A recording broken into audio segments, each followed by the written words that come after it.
What you want in your story is a movie rolling in the reader's head.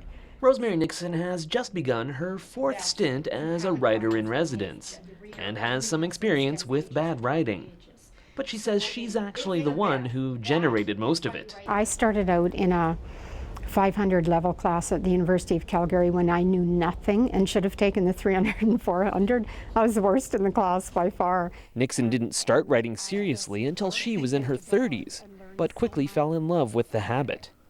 She says she was able to become successful because she worked incredibly hard to improve her skills. People aren't born dancing on the stage for the National Ballet, so we're born with an interest, we're born with curiosity, we're born with some talent, and depending how hard we want to work is whether we'll get there or not. She will spend the next year helping aspiring Saskatoon authors get there as the public library's 33rd writer-in-residence. Where you have a writer who's very established, very solid in their field, and they can come and mentor and help people write, and it's all free of charge. So it sort of fits the public library mandate in terms of free services, but it's also a way of supporting the written word. There's a lot to learn, but there's such pleasure in that learning, and as long as we're willing to learn and willing to improve and willing to practice, that for me is the passionate part of writing and working with writers. While each person she works with has their own skills and challenges, there are some general tips she has for every writer. Number 1 is to become a prolific reader. The only time I'm harsh with people is every once in a while I get someone and I'll say, what are you reading? Oh, I don't read. I don't want it to influence my work. And I'm like, what work? You're not going to be doing work if you don't.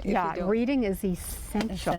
Among the books visitors to the library can check out are those written by Nixon. I write all over my books. I tell a librarian. She launched her latest, Are You Ready to Be Lucky?, shortly after arriving in Saskatoon. The event was special for her as, despite the fact she lives in Calgary, she grew up in rural Saskatchewan. And she hints that her next novel may be set here as well. And there's a good chance it will be influenced not just by coming back home, but also by the people she'll be working with during her time here. I'm set up as though, come to me and I'll help you be a better writer. But invariably, as we talk about their writing, as I discover the amazing things that other writers do, or even as we get to the heart of what isn't working about a piece, I'm often thinking, that's what's wrong with those pages of mine. That's what's wrong.